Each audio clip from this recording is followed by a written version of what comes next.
Using your blend library in LabAroma is easy. Select My Blends from the navigation panel.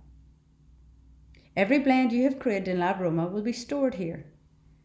You can search for any of your blends by using either the filter or sort function, where you can search by last edited, name, or category.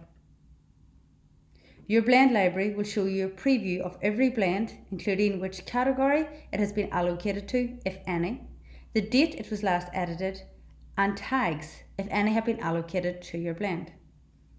If you are a LabAroma Pro user, you will be able to see whether your blend is compliant or if it needs investigated.